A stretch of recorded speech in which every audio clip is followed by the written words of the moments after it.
it's Evan, and today I am making leggings. These turned out amazing. I'm so happy with them. I haven't been happy with any of my projects for a while, but I'm really happy with these. So yeah, I found a lot of the tutorials on YouTube for making leggings where I either buy a pattern on how to make leggings and then follow the instructions, or like take a pair of leggings and trace them. So these are 100% custom to your measurements.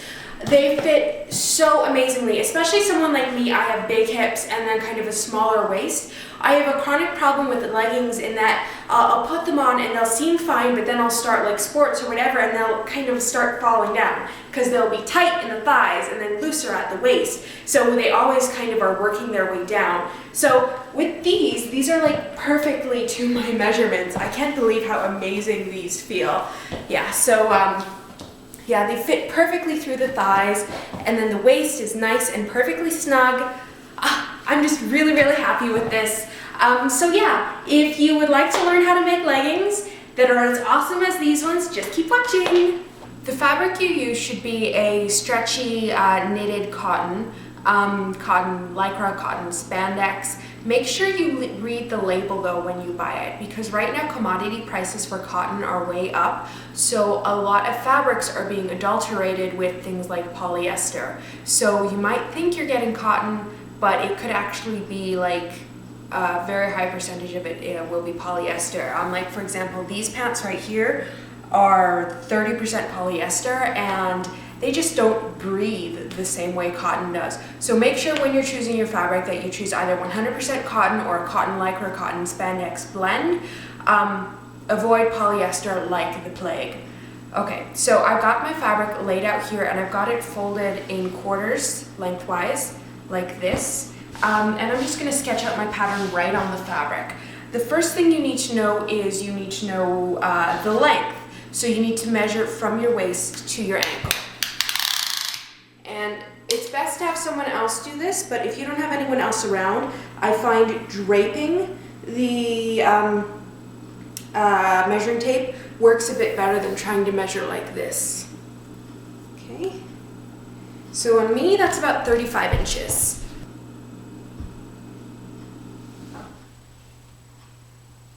Okay, so this is how long I want it to be. Next, you need to determine the inseam length. So basically you need to measure from your crotch to your ankle. And on me that's going to be 24. So you just measure that out on here.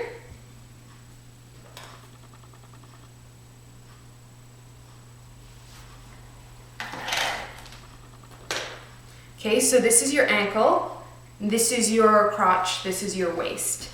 Now you need to take the circumference. So the circumference of my thigh is this much. So I'm going to divide this by 2 because remember the fabric's folded in half, and mark that off on your crotch line.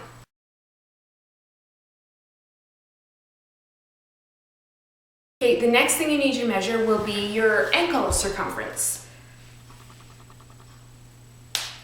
So on me, it's this much. And again, divide by 2. And mark that off here, which is the ankle marking.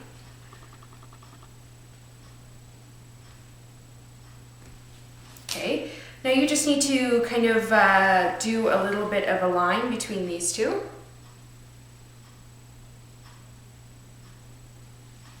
I've got big thighs. Okay. Then once you've come up like this, you're going to need to do your waist.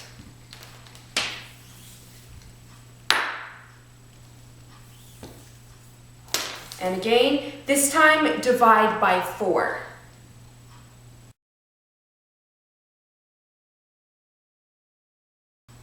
And mark it off. Okay, then to join this marking and this marking, you need to sketch in a little curve. Now, if you remember when I did loomers, it's the same idea as that. However, because this is a knitted fabric, you don't need to cut it as deep. So I'm going to do a curve, but a fairly shallow one.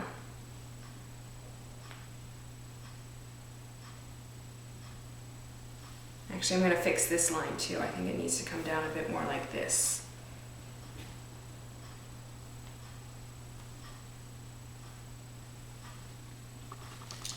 Okay, then at the ankle, I'm going to add about an inch for a hem allowance. And at the top, I'm going to do a separate waistband.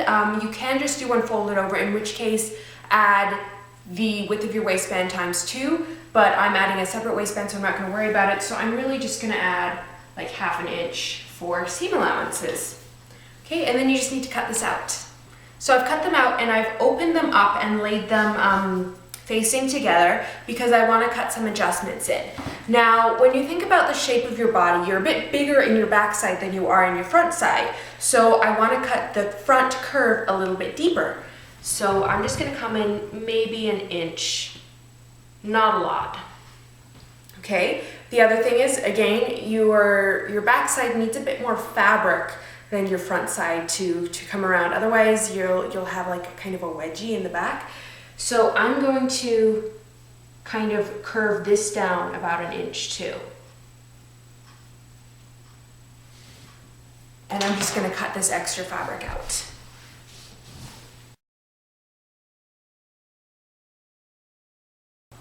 Okay, so we've got your front and your back. Now I'm going to start sewing. And you just want to sew this back seam and then this front seam together. So I'm going to sew the front seam and then I'm going to sew the back seam.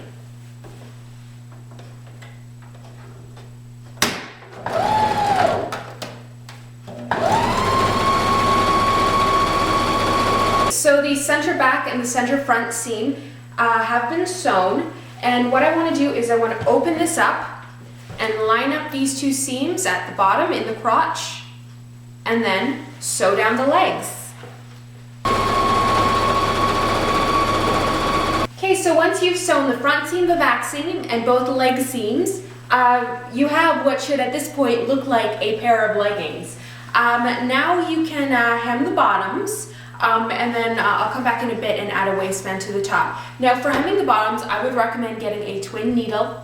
However, the fabric store I went to was sold out of twin needles and triple needles. So yeah, I'm gonna have to do this the old-fashioned way, but I really recommend it. It gives you such an amazing professional look, and it's so cheap. It's like $3-4 for a twin needle, and yeah, it gives you an amazing finish, especially if you just have a regular sewing machine. But anyway, I'm just gonna fold these over and hem them the old-fashioned way. Okay. So to determine how big to cut your waistband, you need to measure around the top of your leggings. Now if you remember, this measurement should be slightly smaller than your waist measurement that you took at the beginning, because if you remember, there's no seam allowances on these seams. We just sewed. And then on the front, we curved it in a bit more, so you lost some inches there too. So this should be slightly smaller than your initial waistband measurement, but whatever. So I've cut a strip of fabric that's at least that long. It's going to be a bit bigger. Bigger doesn't hurt. You can always cut it down later. It's nice to have that extra room to play around with. And the width, it's about 4 inches maybe. And the reason I've done it 4 inches is because my elastic is 1 inch. So I'm going to put the elastic in the middle and then fold it over and then sew it up here. And this seems like a lot of extra fabric to leave for seam allowances, but it's just going to make it a lot easier to work with, and you can cut it off later. So yeah, so cut it the length that your pants are at the top, plus just a bit extra for ease and screwing things up and whatever. And then the width would be about 4 inches, or 2 times the width of your elastic plus 2 inches for your seam allowances. So yeah, that's how big you cut it. So I'm just going to switch to a zipper foot so that I can get as close to the edge of the elastic as possible. And then what I'm going to do is I'm going to take the elastic here and put it, fold this in half and put it in the middle. And then I'm just going to anchor this here with a couple of stitches. You don't have to, but I think it's going to make it a lot easier to work with, so why not?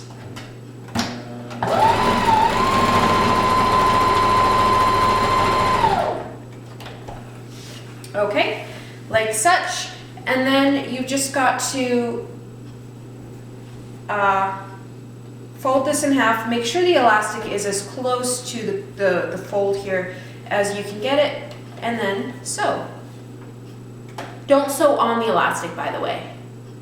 Okay, so this is the waistband now. It's got the elastic inside. Now what you need to do is pull 4 to 6 inches of the elastic out, which you should be able to do because the elastic should not be sewn to the fabric. So like such, and then just sew a line of straight stitches across here just to anchor the elastic, and then you can cut off the extra. Okay, like this. Now you just need to bring the 2 ends together and sew it shut. Okay, so the waistband is done and the pants are done. You just need to put the 2 together. So I'm going to line up right sides together, the back seam of the waistband with the back seam of the pants. And as I sew, I'm going to stretch out the elastic, but not the fabric. So that's going to be a bit tricky, but try and do it. Okay, and then the last step, which is completely optional, is to flip this over and then add 2 rows of top stitching, or use a twin needle and just go around so that it holds this down, and then you can cut off the extra. So these are the finished leggings. They look really, really good. Just some things I've done. I did add a little tag in the back just to indicate what's the back, because I know with a lot of homemade pants, if there's no tag, then you don't know what's back, what's front. And with these, there is a slight difference, but it's slight, so you don't really notice it. Yeah, they're done. Really excited. I'm going to try them on. So these are the finished leggings. I am so happy with them. They feel amazing.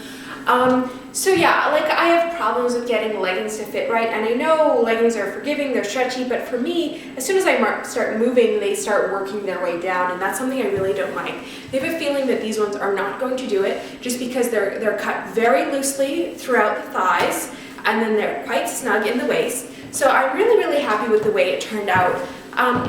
The waistband in particular, I think this looks much better than, say, just a rolled over waistband. And again, like I don't like when you're sewing at home when you sew the elastic to the fabric, because that never looks quite right. I mean, it works in a factory with industrial sewing machines and stuff, but it never quite works at home. It ends up looking roughly and uneven and not that great, but these turned out amazing. One thing I didn't take into account was they stretch lengthwise, not just widthwise. So these are actually a bit too long, which is weird because when I cut them, they look like really short. So yeah, these are actually too long, and I think I'm gonna just take them in a bit, or hem them a bit more. That's the word I'm looking for.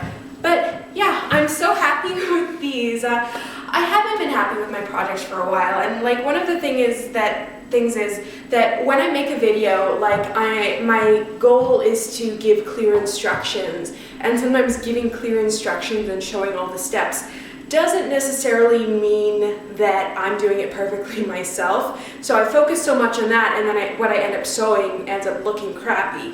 But I'm actually really happy with these, and I really like this fabric. I got a great source for cotton spandex fabric. I used to go to Fabricland, and their knits are like 10, 15 bucks a meter, and they're polyester. They're like 50% polyester, and people don't read the labels. They just assume that knitted fabric, t-shirt fabric is cotton. Well, it's not. Cotton is really expensive right now, so most things are adulterated with polyester. So yeah, I'm really happy. If you live in Northern Alberta, check out Marshall's Discount Fabric. It's like my favorite place in the world. This fabric was $7.99 a meter, and it's cotton spandex. It's 95% cotton, 5% spandex, something like that. But either way, it's just amazing and so comfortable, and I've never really liked working with knits, but I'm really happy with this. So thank you so much for watching, and I hope you try this project. If you do, send me pictures, tell me about it, all of that stuff, and yeah. Thanks so much for watching. Oh, check out my website, www.evantagestyle.com. Thanks for watching. Bye.